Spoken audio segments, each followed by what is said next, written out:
noite. Iniciamos mais uma edição de Encontro Marcado com Arruda Abate Zé Maria Filomeno. Hoje temos muitos temas aí da atualidade. Anote aí o nosso WhatsApp, mande seu comentário. Nós estamos em Fortaleza, aqui 859-9925-1122. Nosso programa pode ser também acessado no site da TV Mais, tvmais.org. O telespectador pode rever qualquer um dos programas anteriores e assistir esse programa, inclusive ao vivo também. Lembro o nosso portal na internet, portalrudabastos.com.br. Doutor Zé Maria, semana passada trouxemos aqui o doutor Anastácio Queiroz, infectologista e secretário da Saúde do Estado, professor universitário. Teve uma repercussão muito grande o programa da semana passada e muito atual, que nós vamos continuar ainda discutindo no dia de hoje, que foi na parte final que nós falamos sobre o coronavírus. E tudo que nós discutimos, que o doutor Anastácio falou, está acontecendo, não é isso, doutor Anastácio? Não, já estou com o coronavírus na cabeça aqui. Olha, o Arruda, realmente o coronavírus é um fato, né, acontecimento aí do ano que tem movido o mundo inteiro está a reboque aí desse problema do coronavírus. É algo que a gente parece que vê muito em filmes, né? Uhum. Aquelas epidemias que devastavam aí populações inteiras. E está acontecendo. É muito sério, porque a propagação do vírus está em escala geométrica. Cada contaminado, em média, transmite a doença para mais 2 a 3 pessoas. Pra você ter uma ideia que o Brasil teve o primeiro caso, acho que tem menos de 15 dias. É verdade. O primeiro caso foi diagnosticado com uma pessoa que veio de São Paulo. Nós já estamos aí, hoje deve passar de 80, com certeza. Deve então, passar. A cada dia nós temos aí 10... O último resultado oficial, mas claro que isso é dinâmico, o resultado do Ministério da Saúde, divulgado na tarde de hoje, foram 76 casos confirmados e 1.427 em investigação. Cresceu muito o número de pacientes em investigação. Mas esses números aqui, não tenho dúvida, já está bem mais do que isso. Não, sem dúvida, porque esses daí são os números daqueles pacientes que foram testados, né? Uhum. É positivo. Tem muita gente que está com vírus, está infectado e ainda não apresentou sintomas, ou seja, ainda nem está classificado como algum suspeito. E é no mundo inteiro. Nos Estados Unidos, por exemplo, também já são acho que mais de 1.000 casos. Mais de 1.000 casos confirmados. Mais de 1.000 casos nos Estados Unidos. Então, está assustando. Dos últimos 2, 3 dias para cá, o contexto piorou muito, né? Então, o que levou, por exemplo, os Estados Unidos cancelou todos os voos vindos da Europa. Você tem no esporte aí as competições principais do mundo estão sendo suspensas, né? Algo inimaginável, nunca tinha visto isso.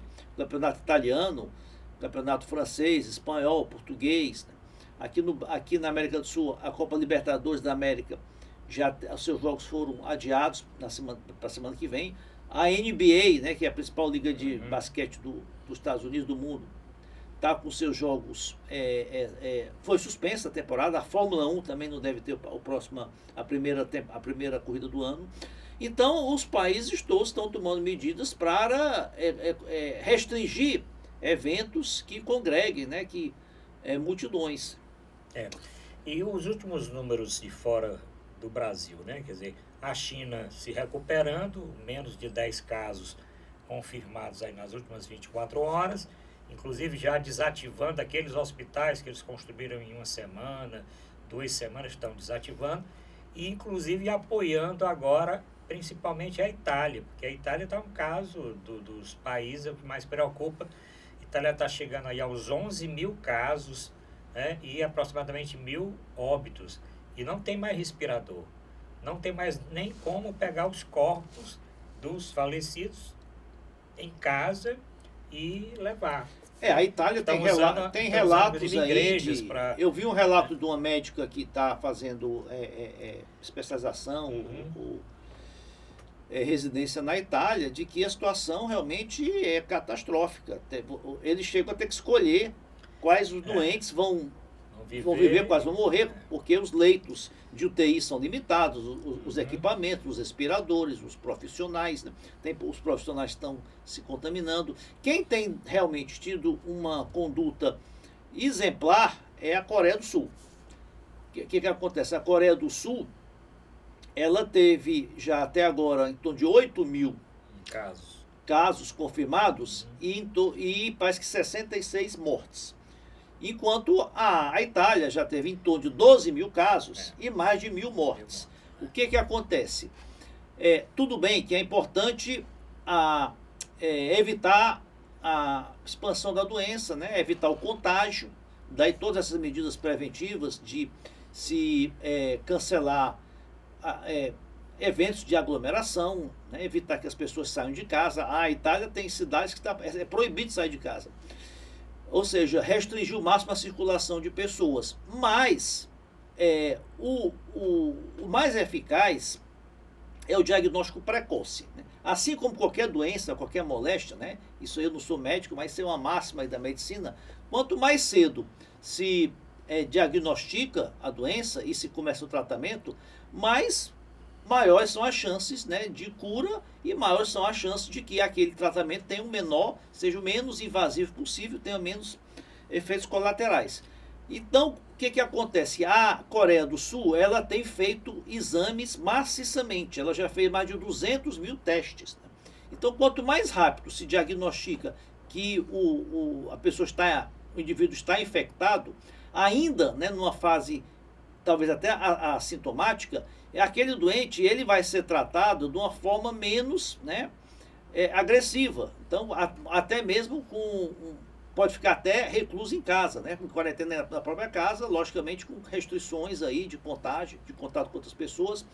O que aconteceu na Itália e em muitos países é que deixaram para fazer os exames, os testes, só quando aqueles pacientes que já apresentavam sintomas mais graves, né? Ou seja, em que a doença já estava mais acelerada, mais avançada, e isso congestionou todo o sistema de saúde, né? Porque não há, por mais preparado, mais equipado que seja o sistema de saúde pública, do sistema de saúde do país, ele não dá conta de um número enorme, né, de pessoas infectadas de uma vez só. Se você for comparar a população da China com a quantidade dos infectados, a quantidade que morreu, uma coisa, um percentual X. Você vê na Itália 61 milhões de habitantes. 60 milhões de habitantes. E a China, quantos milhões de habitantes? Mas a China teve, acho que, 100 mil contagiados. Não, o último número aí está quase 130 no mundo todo. É a mesma coisa, então o que acontece? O que aconteceu proporcionalmente na Coreia do Sul? Ela fez quase 200 mil testes. Eles conseguiram desenvolver um teste que o resultado fica pronto em 10 minutos, né?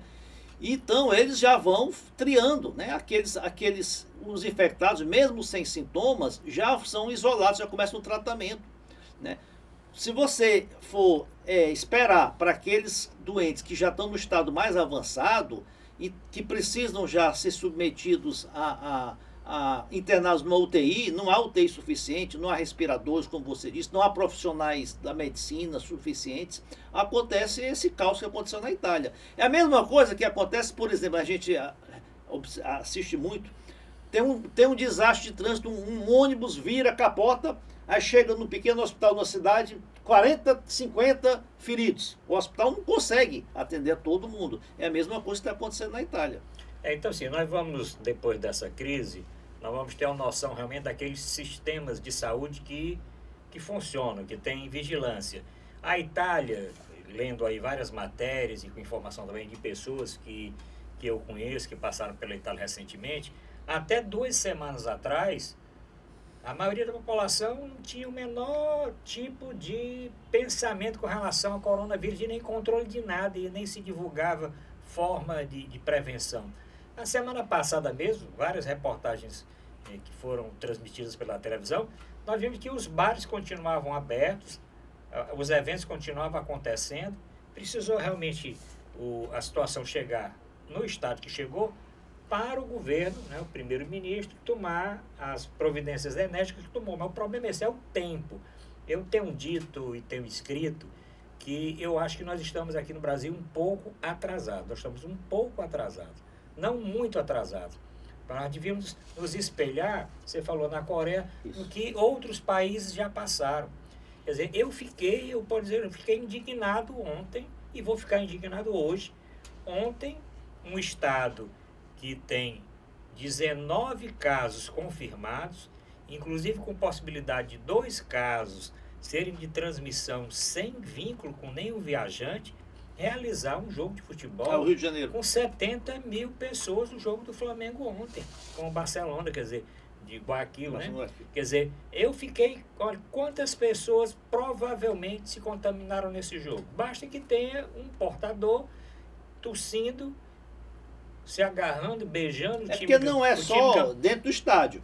Então você tem os ônibus, a questão dos ônibus lotados, nos metrôs lotados, nas filas. Então por que eu digo que está um pouco atrasado? Hoje, quer dizer, nós estamos gravando o programa, na última entrevista coletiva do Ministério da Saúde, o secretário executivo deu uma notícia que já está com alguns dias que eu falo.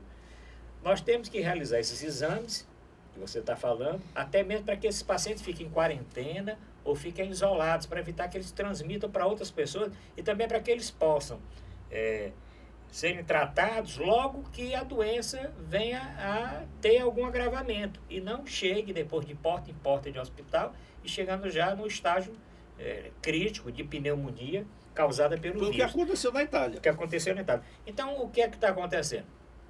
Eu tenho dito, vamos suspender cirurgias eletivas. Eu sei porque na minha época de secretário, quando foi o H1N1, que foi uma doença também, foi uma pandemia, tá certo? Nós tivemos a preocupação. Primeira coisa que nós fizemos, nós temos leitos de UTI suficientes para a população? Não. Por quê? Porque os pacientes estão nas UPAs aguardando leitos de UTI. Nós não temos. Nós vamos ter leito de UTI tomando 2 medidas. Primeiro, suspendendo tratamentos eletivos, que os pacientes, depois dessas cirurgias eletivas de grande porte, precisam passar na UTI ou numa sala de recuperação alguns dias. E esses pacientes ocupam leitos por 10, 15 dias, cirurgias maiores. Então é um leito ocupado, um leito qualificado, ocupado por uma cirurgia eletiva, que podia ser feita daqui a um mês, ocupando um leito importante. Outra coisa, nós temos que montar um esquema para contratar leitos em outros. Eu sei que a dificuldade de leitos está grande. O governador Camilo Santana, inclusive a entrevista que ele deu também agora à tarde, 4 medidas que ele está adotando. Primeiro, 45 milhões à disposição da Secretaria da Saúde, para a Secretaria da Saúde comprar insumos para dar face à necessidade de um atendimento maior à população. Outra coisa, manter as capacitações em dias para tentar levar para a atenção básica e para as UPAs, colocar UPAs determinadas em alguns setores da cidade, em algumas cidades, para atender quase que exclusivamente casos que venham a ter sintomas do coronavírus. Mas eu acho o seguinte, essas cirurgias eu não tenho dúvida que vão ser suspensas nos próximos dias, mas poderia ter sido suspensa já há alguns dias atrás. O Ministério da Saúde falou só hoje a respeito disso. Só hoje. Outra coisa, o Ministério está aumentando de 1.000 para 2.000 leitos de UTI. 1.000 para 2.000 leitos de UTI. É uma medida, 1.000 leitos é totalmente suficiente para o Brasil. Tem que aumentar muito mais. Outra coisa, abriu o edital, lançou o edital para contratar quase 6.000 médicos para o Mais Médicos. O Mais Médicos que estava aí com um déficit de 5.800 médicos, agora foi lançado o edital um pouco diferente, porque a zona que esses médicos vão trabalhar são regiões maiores, são capitais e região metropolitana, é o que chama de zona 1 a 3, são regiões metropolitanas e cidades de grande porte, capitais. Então, provavelmente, o médico brasileiro vai ter um pouco mais de interesse em se inscrever nesse edital. O valor do salário é o mesmo, mas o contrato só tem 1 ano de duração, que é para esse momento de crise. E medidas mais enérgicas, o governo está deixando para amanhã. A contenção, né? Você falou de medidas, você falou aí do tratamento, né? São medidas providenciar leitos farmacológicas e de não UTI, farmacológicas. providenciar, contratar médicos, profissionais, não só os médicos, alguns profissionais da saúde, né, enfermeiros, auxiliares de enfermagem, instrumentalistas, técnicos de laboratório, porque... E eu não sei que tecnologia, que recursos o Brasil tem para fazer os exames. Né? Porque os exames, por exemplo, o presidente da República, que está em observação, porque há suspeita que ele possa ter se contaminado, já que o secretário de Comunicação Social do governo, né, o Fábio Van Garden, foi confirmado positivo, como né? positivo. Prova, inclusive. Então o próprio presidente da República está em observação, parece estar... Ele fez o primeiro teste, né? Só vai sair em 24 horas. Ele fez o presidente da República. Mas ele fez o primeiro teste. Esse primeiro teste sai já nas primeiras horas, sai o primeiro teste. A confirmação, que é um teste um pouquinho mais complicado, que deve sair só com 24 horas. Mas nessa comitiva do presidente, nós vamos ter, no mínimo, a metade porque, olha, porque desde o início, né, qual foi aquela... Quis-se evitar, assim, uma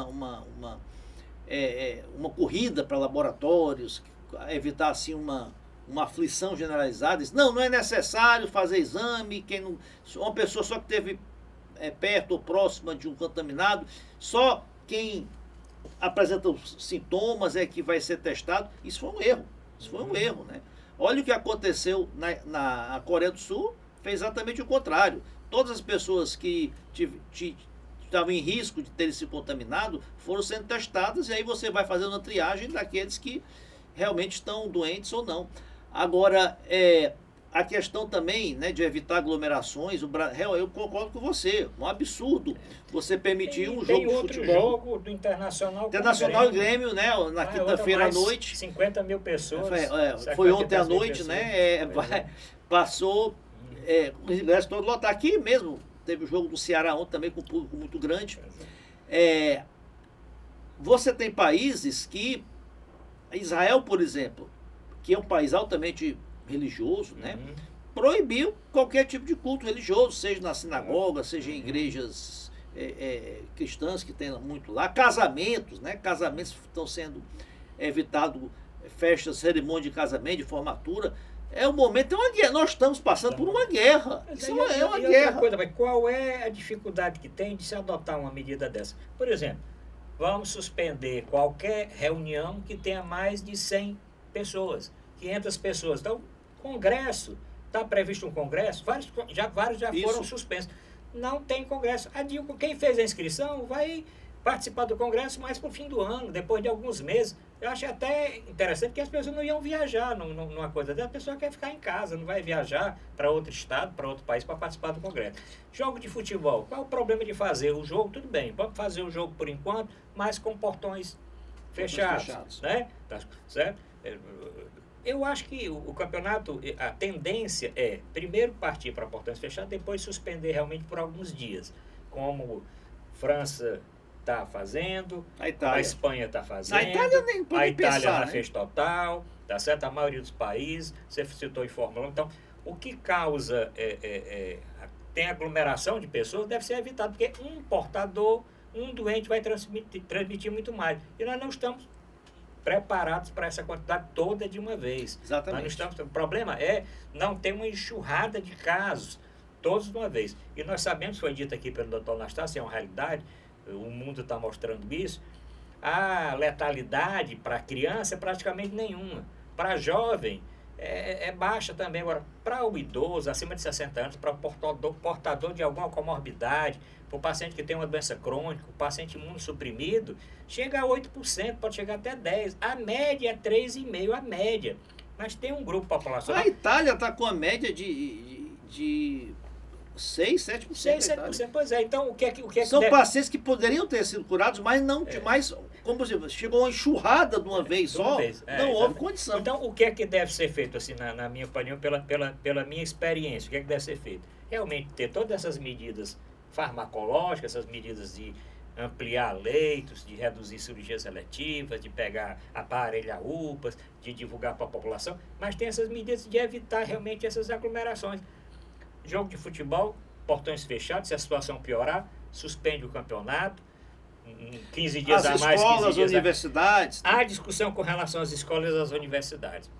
O governador Ibanez, né, ele decretou fechamento da escola. O ministro da Saúde, de início, achou aquilo que era um exagero e tal. Hoje, tá certo? Não disse mais, ele já não foi tão enfático em dizer que não, disse que isso é uma atribuição do gestor local, né? Do gestor local de saúde, do governador, do prefeito, da sociedade, inclusive decretar a quarentena, decretar uma série de coisas, é atribuição do gestor, porque o SUS tem uma coisa muito interessante, que se chama comando único. O comando único é o seguinte: quem manda na saúde do Brasil é o ministro da Saúde. Ele pode decretar qualquer coisa com relação à saúde do Brasil. Quem manda no Estado é o secretário estadual da Saúde. Quem manda no município é o secretário municipal. Ele tem que estar, esses líderes, eles têm que estar à frente do processo. O ministro Mandetta tem tomado as posições, eu acho que ele só não está tomando posições ainda mais enérgicas, porque não está tendo esse apoio na retaguarda governamental. Ele disse: olha, eu vou fazer o seguinte, eu vou adotar uma medida de divulgar que não vai ter manifestações, que não pode ter manifestações convocadas, que não pode ter congresso. Isso ele provavelmente está sofrendo. Isso foi perguntado, inclusive, nessa entrevista ao secretário executivo. Ele disse: não é bom, não sei o quê, quer dizer, ficou por aí. Não é bom se nós estamos tentando evitar que exista contaminação. Como é que você pode convocar atos com 500 mil pessoas, com 1 milhão de pessoas? E houve, como você disse, nós estamos sempre um passo atrás. Realmente nós estamos, acho que tivemos 10 passos atrás em controlar as fronteiras. Quando eu falo as fronteiras, não são as fronteiras físicas, né, territoriais, não. As fronteiras são os aeroportos. Porque eu acho que o coronavírus que chegou no Brasil veio da Itália. Os primeiros infectados em São Paulo chegaram da Itália. Não foi da China, não. Em Salvador também, tem parece que 3 infectados confirmados em Salvador vieram da Itália. Acho que de Pernambuco também vieram da Itália. Então, isso é uma coisa tão fácil de fazer, né? A partir do momento que estourou essa crise toda na Itália, quem vier da Itália só embarca com um exame negativo, senão nem embarca. Vamos fazer, Isabel, o primeiro intervalo. Nós vamos ainda discutir os efeitos econômicos, que nós estamos discutindo agora, os efeitos para a saúde, que são importantes, os principais. Nós vamos ver os efeitos na economia. Vamos também ver aquela polêmica com o Dr. Drauzio Varela. Você não tem país que você só viaja se tiver uma vacina? Tem sim. Olha, numa situação de emergência dessa, só viajasse com um exame negativo da doença. Bom, vamos fazer o nosso primeiro intervalo. Voltamos já.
Vamos apresentar encontro marcado com Zé Maria Filomena Arruda Bastos.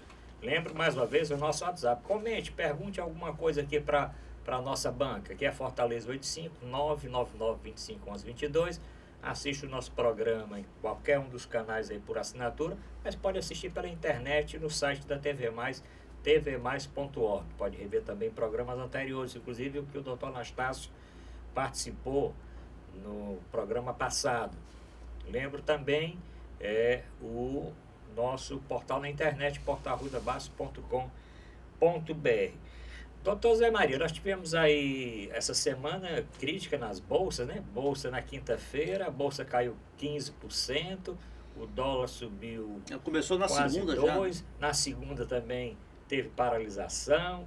Eu sei que essa semana foi uma semana assim, de caos para o mercado financeiro. Estamos chegando a 77 mil pontos, nós estamos com mais de 100, 110, 120, né? E o dólar chegou, inclusive, na quinta-feira, a bater o teto de R$ 5, né? Ele diminuiu um pouquinho, mas mesmo assim ele está na casa, ficou na casa na quinta-feira de 4,77, 78, o maior nível que ele alcançou, e a bolsa realmente afundou, chegou, inclusive está 19 pontos negativos e fechou na casa aí dos 15 pontos. E essa parte econômica, Zolário, para o Brasil e para o mundo? Olha, era inevitável, né, que essa pandemia do coronavírus afetasse a economia e drasticamente chegou no mercado financeiro, né, nas bolsas de valores, porque primeiro esse efeito econômico estava restrito à China, que a China realmente, com todos os problemas do coronavírus, a China paralisou reduziu a fabricar as indústrias, o comércio, navios, mercadorias não podiam chegar nem vir da China. Agora, a proporção que a doença foi se alastrando para o resto do mundo, para os países, começou a afetar também a economia real, né, vamos chamar assim, que é a indústria, o comércio, os serviços de todos os países.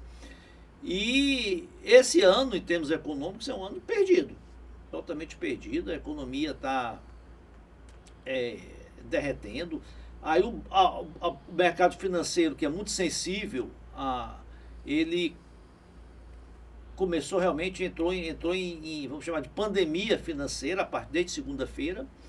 As bolsas que já vinham caindo na semana passada, você teve aí, juntou a questão do coronavírus com a crise do petróleo, né? E realmente é o que nós chamamos em economia de crash, né? Nós tivemos aquele crash famoso, né? Crash da Bolsa de Valores de 1929, que a bolsa caiu aí, em Nova York caiu aí mais de 70% e provocou uma recessão mundial durante quase uma década. E agora, pra você ter uma ideia, não é fenômeno só do Brasil, é mundial. As bolsas do mundo todo estão caindo drasticamente. No Brasil, nós tivemos uma queda de 12% na segunda-feira. Na terça recuperou 7 e pouco. Na quarta já caiu 7 de novo. Na quinta-feira já caiu aí quase 20, porque as medidas, a proporção que a crise se agrava nos Estados Unidos, isso tem reflexo aqui. O dólar, por outro lado, é uma incongruência, mas isso que acontece. O dólar disparou, já passou de R$5, porque os investidores fogem do chamado risco, né, e vão para um ativo que entendem ter mais garantia, que é o dólar. Olha, não se sabe ainda até quando isso vai parar, até quando isso vai se estender. A minha preocupação é na economia real. A economia real realmente é a produção de bens, de serviços, porque se você começa as indústrias a não funcionarem, o comércio a não funcionar, então as pessoas, não há produção de riqueza, não há renda, não há salário, não há renda. Isso é um efeito aí, dominó. Não, o Brasil ainda está um pouco blindado, né? Porque a doença chegou aqui, mas não se tomaram medidas ainda que afetassem a atividade econômica, né? Você não via aí empresas. Você teve algum pouco de empresas que estão com dificuldade por falta de insumos, né, de peças, né, que vêm da China, né? Mas você não tem como, acontece na Itália, que as pessoas não podem sair nem para trabalhar, só para ir ao supermercado, a farmácia, né? Então vamos esperar, vamos torcer para que a doença não se alastre de uma forma que venha a comprometer a atividade econômica no Brasil. E uma preocupação que eu tenho também é que essa agenda econômica não venha interferir na parte técnica da saúde. Eu tenho um pouquinho de preocupação com relação a isso. Na Itália, a Itália tomou medidas duras, né? E você citou, mas a produção, as fábricas continuaram a trabalhar, a funcionar, e hoje eles entraram em greve. Pô, como é que não tem escola, não tem universidade, comércio fechado, não tem bar, restaurante, tem só farmácia aberta e supermercado, e nós estamos trabalhando aqui nessa linha de produção. Pois nós não vamos trabalhar não, pois várias fábricas entraram em greve, tá certo? Se o mundo está todo parado lá, como é que nós vamos sair de casa, vamos trabalhar e deixar nossa família em casa? Agora, com relação à discussão, só voltando um pouquinho, que eu achei interessante, o que o ministro da Saúde falou com relação a paralisar as escolas. A preocupação dele é o seguinte: para as escolas, os pais têm que ficar com os filhos. Aí, como não fica com os filhos, aqui no Brasil tem a tendência, manda os filhos para os avós. Os avós. E os avós, claro, são de mais idade. São mais vulneráveis, né? São mais vulneráveis. Então, ele até disse uma coisa interessante. Tudo bem, se isso vier a acontecer, nós vamos baixar aqui uma norma ou uma orientação de que os pais das crianças menores fiquem com as crianças e não levem a criança para casa dos avós, né? Tá certo? É uma situação muito complicada, difícil, né? Como é que você manipula, controla tudo isso? Agora, é interessante, eu queria até saber de você, não existe muitos casos de crianças infectadas. Por quê? Pois é, não existe caso de criança infectada, porque as crianças, elas têm maior resistência a esse vírus do que os mais idosos que têm alguma comorbidade, né? Os diabéticos graves, os hipertensos, os renais crônicos, os hepatopatas que têm doença de fígado, os que têm doenças reumáticas tomam corticoide, os que fizeram tratamento para câncer, tratamento para doenças autoimunes. Esses são os mais graves, né? Daí essa orientação. E o Ministério deve baixar nos próximos dias normas específicas para os idosos. Uma das medidas que está sendo estudada, não sei se vai ser implementada, é ter uma orientação seguinte: é um meio Itália, ou seja, quem tem mais de 60 anos não sai de casa. Não sai de casa. Quem tem até 60 anos trabalha. Tá entendendo? Então, eu acho não sei como é que isso vai poder ser principal seria o governo começar a disponibilizar exames, né? Para o maior número de pessoas possível. Teve outra informação também agora recente, que o governo ia disponibilizar para todos os estados os kits para a realização dos exames. E aqui no Ceará, o governador Camilo Santana estava liberando uma parte desse recurso de 45 milhões, era também para a secretaria adquirir esses testes para a realização dos exames. Bom, vamos ficar atentos, claro que na próxima semana vamos voltar a conversar a respeito desse tema. Isso está mudando rapidamente, muda rapidamente. Você teve a China, passou agora a bola da vez a Itália, mas a França também vai tomar medidas muito enérgicas, que está aumentando bastante. A Espanha entrou e agora vai chegar os Estados Unidos. A situação dos Estados Unidos também não é boa, porque muitas pessoas criticam o SUS, mas nós temos aqui uma atenção dividida em atenção básica, atenção secundária, atenção terciária, temos o SUS, várias matérias mostrando quanto custa esse exame nos Estados Unidos. Para quem tem... Você tem uma ideia, os Estados Unidos tem uma população de 20 milhões de habitantes, fez 2 mil exames até agora. Pois é. E os exames a $3 mil. 1% do que fez a Coreia. Pois é. O Japão também tem um índice de letalidade menor, porque faz muitos exames. Então, que uma das medidas do presidente era ter um recurso para subsidiar esses testes para a população que não tem o seu seguro-saúde. Né? Tem o seu seguro-saúde. E a outra coisa no Brasil foi universalizar para que as operadoras de plano de saúde, os planos de saúde também banquem a realização desses exames. Que, aliás, as operadoras já deviam estar bancando, muito melhor que o usuário de um plano de saúde faça um exame desse, tem um diagnóstico precoce e faça um tratamento até no domicílio, do que ele complica e vai ocupar um leito de UTI durante vários dias. Bom, vamos continuar aqui, vamos mudar de assunto, falando do efeito do coronavírus na economia, mas vamos para aquela polêmica do Dr. Drauzio Varella, naquele programa do Fantástico. O Drauzio Varella, um escritor de renome, um médico de renome.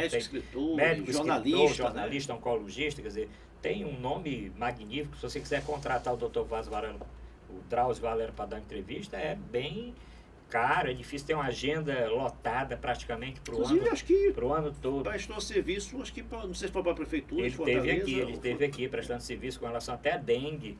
Né? Ele esteve aqui fez inclusive publicidade institucional da Prefeitura de Fortaleza. Ele tem um trabalho muito nessa área também, como médico sanitarista e tudo. Mas se envolveu nessa polêmica, né, doutor Zé Maria, com relação àquela entrevista com a travesti Daisy, né? Suzy, né?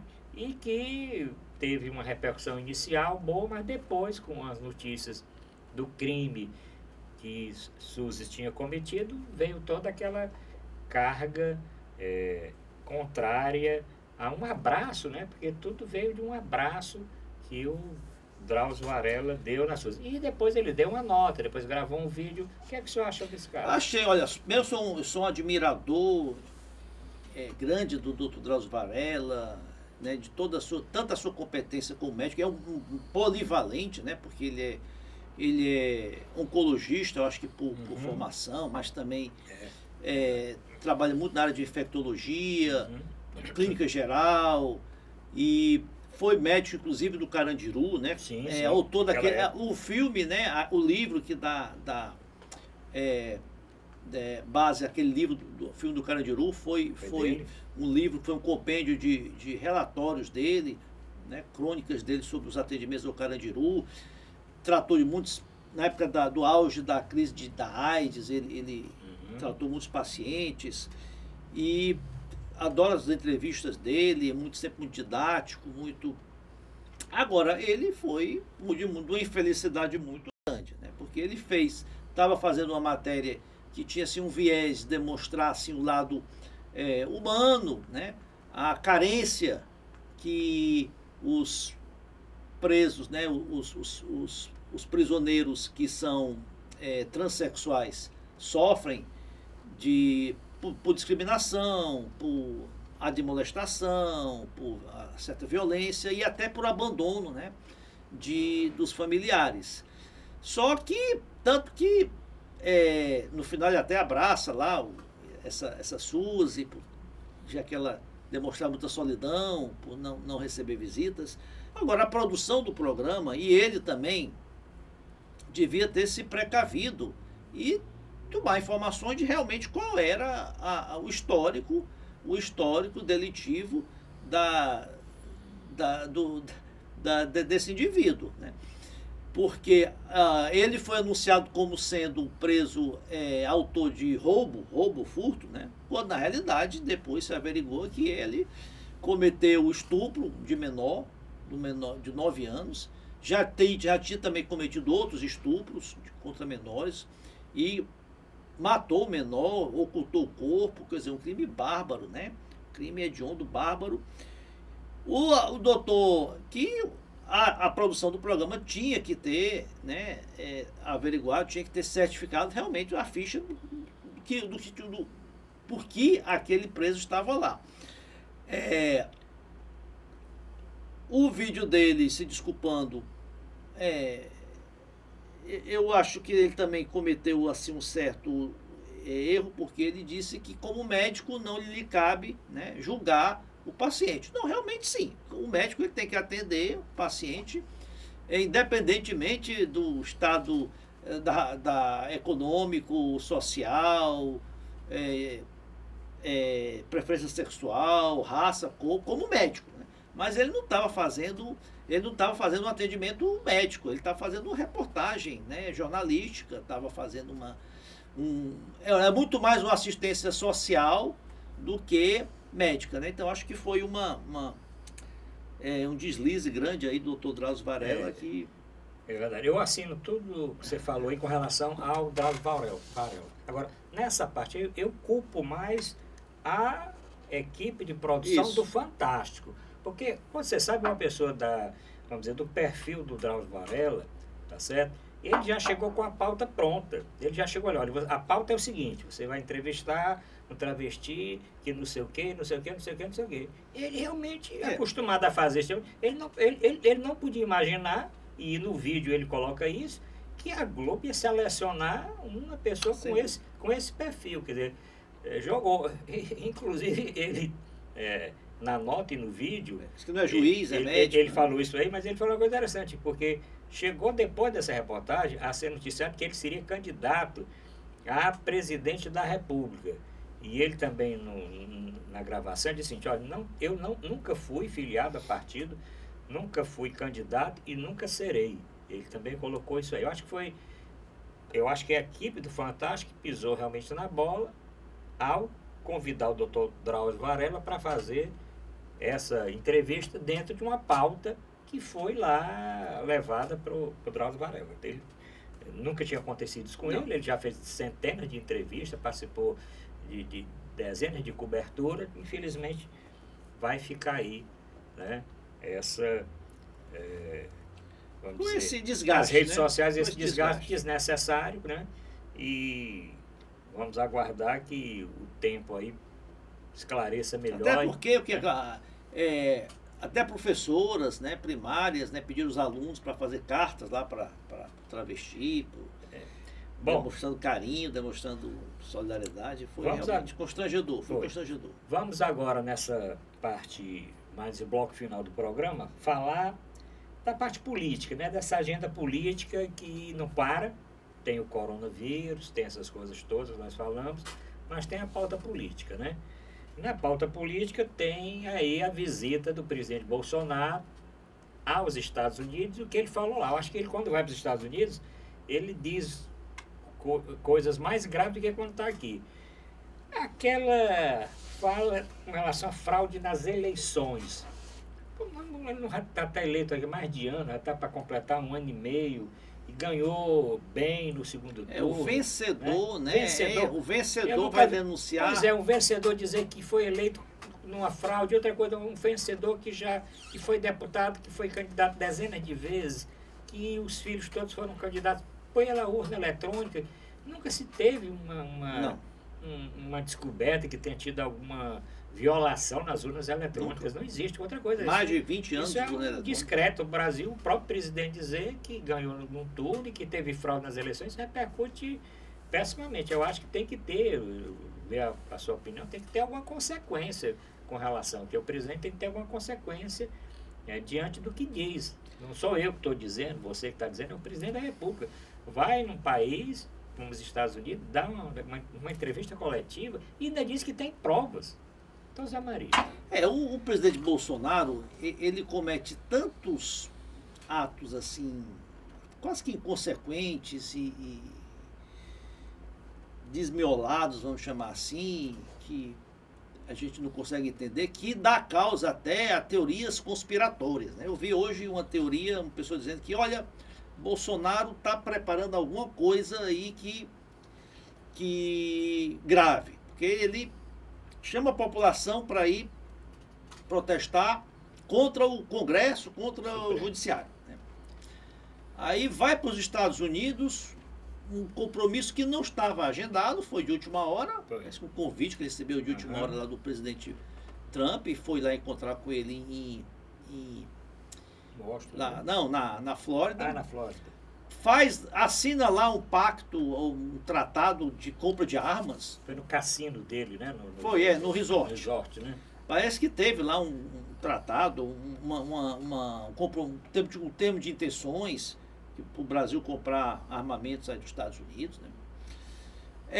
Dá uma declaração dessa de que a eleição foi fraudada. Então, será que ele está preparando caminho aí para alguma coisa? Eu não acredito também nisso, mas o presidente, ele dá essas declarações aí, só posso imaginar, não são impensadas, mas no fundo são prejudiciais, né? São danosas, né, para o governo brasileiro. E outra coisa, que é o seguinte, ele não disse só uma vez, quando você pega assim, aí diz uma vez, depois você pede desculpa, mas ele falou num dia e reafirmou no outro.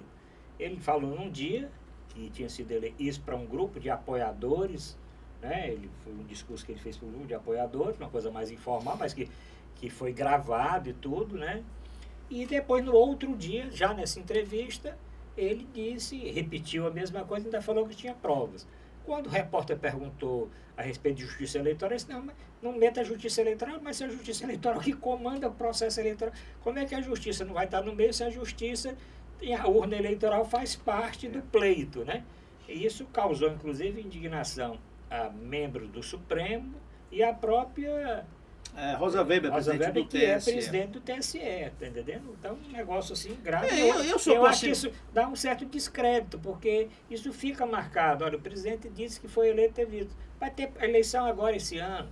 Vai dar mais que qualquer pessoa que vai perder a eleição é que a urna foi fraudada. E nós já, a urna foi implantada para evitar o mapismo, para evitar os votos que eram feitos lá e o cara nem votava, era os defuntos votando, era uma série de coisas. E agora teve a biometria, teve uma série de coisas para tentar filtrar aí o eleitorado da urna eletrônica, né? Não, essa urna eletrônica brasileira, esse sistema de voto eletrônico, ele é elogiado, é o mais moderno do mundo, disparado. Talvez tenha um país pequeno aí que tenha alguma coisa mais moderna, mas é elogiado no mundo inteiro. Diversas comissões de outros países vêm aqui, se encantam, vêm aqui estudar o nosso processo eleitoral. Parece-me que a empresa que fabrica as urnas já exportou para outros países. Até as urnas são emprestadas até para outros países para fazer eleições. Do Paraguai já utilizou. Já se tentou auditar, examinar, já se investigou em várias eleições se teria ocorrido a possibilidade de se fraudar as urnas e nunca foi constatado. Agora o Bolsonaro, desde que era deputado, ele tem insiste com essa tese de que precisa ter... Ele, inclusive, acho que é um dos autores do projeto de... Voto impresso. O voto impresso.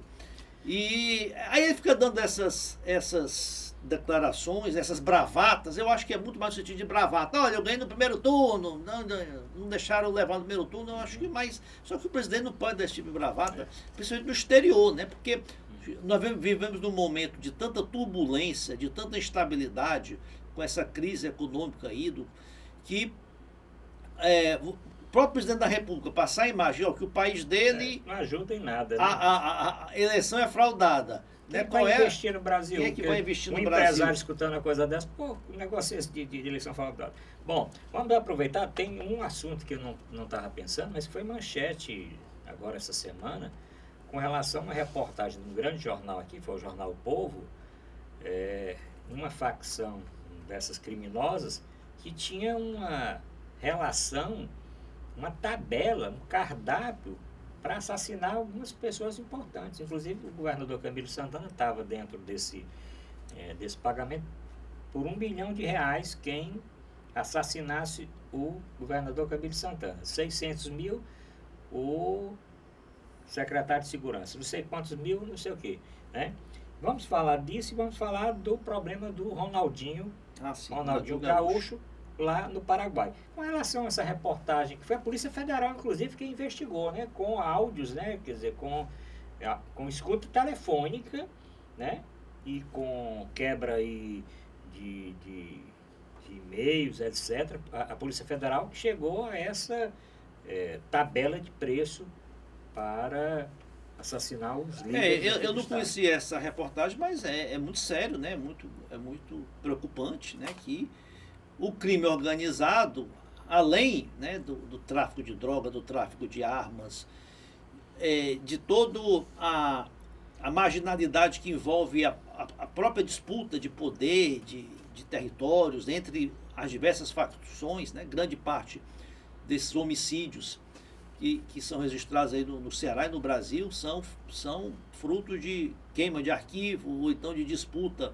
entre as facções, que tenha também agora esse tipo de atividade, né, de assassinato por encomenda, né, pistolagem, né, que eles estão entrando nesse, entre aspas, ramo aí da pistolagem para eliminar e assassinar personalidades da sociedade, políticos, empresários, né, isso é muito perigoso, né. Pois é uma reportagem, né, são vários capítulos dessa reportagem. Foi no jornal O Povo e está continuando. Vamos aguardar as próximas divulgações de mais detalhes dessa reportagem que foi divulgada pelo Jornal o Povo. Mas vamos falar do caso do Ronaldinho Gaúcho. Bom, Ronaldinho Gaúcho foi preso junto com o Assis, que é irmão dele, no Paraguai, e a acusação é de portar passaporte falso, que eu não sei porque que ele está com esse usando passaporte falso, não precisa nem ter passaporte para você entrar aqui nos países aqui do Mercosul, então não precisa, você vai com identidade, qualquer coisa você entra. Esse caso, Ronaldinho, está muito esclarecido não, tá? Muito nebuloso ainda esse caso, né? Ronaldinho Gaúcho, ele foi preso no Paraguai, ele e o irmão Assis, né, que é o empresário dele, portando um passaporte, ele entrou no Paraguai com um passaporte falso, né? E 2, 3 dias depois, né, foi preso. Não se sabe ainda, a defesa, os advogados do Ronaldinho Gaúcho deram umas explicações que a mim não convencem, de que um empresário que está intermediando negócios aí, ou possibilidade de negócios do Ronaldinho Gaúcho do Paraguai, queria se associar a empresas e até umas ONGs aí do ramo da educação, teria oferecido ao Ronaldinho Gaúcho um documento para ele entrar no Paraguai. Aí ele recebeu, quando ele recebeu esse passaporte, né? E que ele teria requerido a nacionalidade paraguaia, porque isso, de alguma forma, facilitaria esses empreendimentos que ele iria associar-se no Paraguai, e recebeu o passaporte e achava que o passaporte era legítimo. Olha, o que é isso? Primeiro que o processo de naturalização é um processo que demora meses, anos até, né? E a partir do momento que você só recebe o passaporte depois que é deferido todo o pedido, né? Toda a solicitação de naturalização. Isso não é assim. Você requer e no outro dia recebe o passaporte. Então, tem alguma coisa aí que não está bem explicada. Há versões de que o Ronaldinho Gaúcho estava com o passaporte brasileiro confiscado, né? Porque eu até entendo que é um ato arbitrário, ilegal, né? Que o governo brasileiro tem, em algumas situações, de pessoas que são devedoras do fisco, né? Apreendido o passaporte para que não saiam do país, mesmo que não haja nenhum impedimento judicial de sair do país. É uma forma aí de pressão, né, para que a pessoa regularize a sua situação fiscal. Seria um motivo do que o Ronaldinho Gaúcho teria buscado esse passaporte, né? Até porque ele também não se justifica, porque ele também tem nacionalidade espanhola. Sim. Ele, quando jogou na Espanha, no Barcelona, né, ele requereu e adquiriu a cidadania espanhola também. Então, olha, Ronaldinho Gaúcho... Não tem uma fama muito boa fora de campo, não né? tem. Mas um atleta que ganhou tanto dinheiro, que teve tanto sucesso, tem tanto reconhecimento, 2 vezes eleito o melhor jogador do mundo, onde vai é idolatrado, podia ter uma assessoria melhor, podia ter... evitar que entre numa situação dessa. Jogador de futebol, por mais que ganhe dinheiro, que seja famoso, que tem que ter alguém que evitar, né, se proteger para que por coisas pequenas, né, não se desgastem. O outro caso também é o Bruno Henrique, atacante do Flamengo, que foi algumas semanas atrás parado numa blitz, né, no Rio de Janeiro, e foi verificado que ele estava com a carteira de habilitação falsa. E agora realmente saiu a perícia.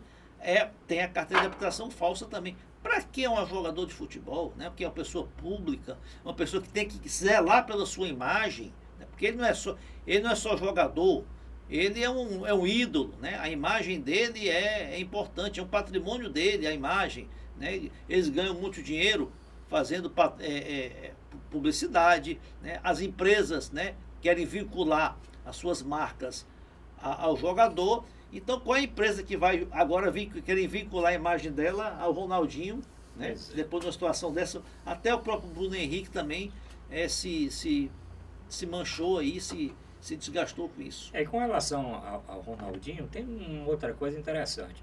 Ele, o ano passado, foi guindado aí pelo governo como embaixador do turismo do Brasil. E interessante a notícia do ministro do Turismo, não, que não ia, vamos dizer, retirar esse título, não é um cargo, é um título, né? Porque o problema que estava acontecendo com o Ronaldinho era um problema particular. Mas como é que é particular? O embaixador do turismo do Brasil é preso num país com passaporte falso e acusado de formação de quadrilha, de lavagem de dinheiro. Ainda tem essas outras acusações. Associação não sei o que criminosa e não sei o que. Tanto que foi solicitado o relaxamento da prisão e não foi concedido, e até a prisão domiciliar não foi concedido. Tem agora para acontecer uma perícia nos telefones dos dois, deve esclarecer essa perícia, deve esclarecer o que vai acontecer. E a defesa do Ronaldinho está entrando com outra ação, ver se consegue aí, através de outro tipo de ação, o relaxamento da prisão dele. Mas que já está com mais de uma semana. Até o ministro, né, da Justiça, Sérgio Moro, entrou em contato lá com as autoridades do Paraguai para se tomar pé, né, da situação. Qual é a situação lá desse processo que envolve o Ronaldinho Gaúcho? Não sei se ele tentou interceder para que ele fosse... O juiz disse que não ia aceitar. E outra coisa interessante, o que o ministro Moro falou, por que tinha feito isso? A justificativa que eu vi na entrevista que ele deu é que eu achei assim ridícula. Não, porque o Ronaldinho, ele é um ídolo das crianças. Ah, meu Deus. Então, porque ele é um líder das crianças, o Ronaldinho não é mais líder de criança. Primeiro porque não tem mais criança que tenha visto o Ronaldinho jogar. Se você chegar numa criança mesmo, quem foi o Ronaldinho não vai saber, não vai associar o Ronaldinho ao Ronaldinho. Eu acho que o apoio que o governo brasileiro, através do Ministério das Relações Exteriores, através da Embaixada do Brasil no Paraguai, tem que dar ao Ronaldinho, é o mesmo que tem que dar qualquer brasileiro que esteja numa situação problemática, envolvido na justiça no outro país, né? De que ele realmente averiguar se ele está sendo tratado dentro do ordenamento jurídico, se está lhe sendo oportunizado o amplo direito de defesa, né? Que não está abusando, né, de alguma forma das suas prerrogativas, né? É isso que... vamos aproveitar, né, doutor? Agora, interessante que é o seguinte, o presidente Bolsonaro, né, ele diz que o governo americano, o presidente Trump, o governo americano, está correto em expulsar os brasileiros que entraram lá irregular, legalmente. Que ele não pode interferir, né, em favor de nenhum brasileiro que entrou nos Estados Unidos irregular, né? Então, a mesma coisa, ele tem que agir em relação ao Ronaldinho Gaúcho. Se o Ronaldinho Gaúcho entrou irregular no Paraguai, e o Paraguai toma as providências que deva. Vamos aproveitar o finalzinho do programa. Nós falamos no primeiro bloco muito do coronavírus, a parte da saúde, falamos também da parte econômica. Vamos agora, nesse final, dar algumas orientações, doutor Zé Maria, aqui para os nossos telespectadores, né? Continua valendo que a melhor forma de proteção é a limpeza das mãos, com álcool em gel ou você lavar periodicamente. Não tossir colocando a mão no rosto, colocar assim um lenço descartável, depois jogar o lenço fora, ou tossir na camisa, quer dizer, no cotovelo. Evitar, eu acho que uma orientação importante, essas aglomerações. Se tiver gripado, não sair de casa, nem para a escola e nem para o trabalho, certo? Fique em casa. Aí sim, usar a máscara. As pessoas que estejam tratando deste paciente que está tossindo ou espirrando devem usar a máscara também, mas não tem realmente uma indicação de todos estarem usando máscara em qualquer lugar. Agora, o álcool em gel e a limpeza das mãos, a lavagem das mãos, aí são medidas... E outra sugestão, quem tiver de viagem marcada ou tiver pensando em viajar para o exterior, né, reveja seus planos, né, refaça aí a sua viagem para outra época, outro momento, porque é muito perigoso. E também... Você pode até viajar para um país que não esteja atualmente com foco da pandemia, né, mas isso pode mudar de uma hora para outra. E você ficar impossibilitado até de retornar. E agora mesmo, americanos que viajaram para Itália, chegando em Roma estavam querendo voltar na mesma hora, porque não sabia como é que iam ficar depois, querendo voltar, né? Tá certo? Querendo voltar pro Tem país, casos de né? estudantes que foram fazer cursos fora. Eu tenho filho de uma conhecida que foi fazer um semestre na Alemanha de engenharia e está lá que nem está tendo aula. Uhum, nem está tendo aula e nem tem nada que ele possa Nada fazer. que possa fazer. Né? E vai perder o semestre, porque não vai ter aula lá e nem pode retornar mais para cá. Bom, estamos chegando aqui ao final do programa. Fica essas orientações aqui do encontro marcado. Tomem cuidado. Se puder adiar também a festa do final de semana. Se puder adiar aquele encontro. Melhor ficar em casa, que a minha mãe dizia sempre. Eu lembro, boa romaria faz em que em sua casa está em paz. Obrigado a todos. Voltamos na próxima semana.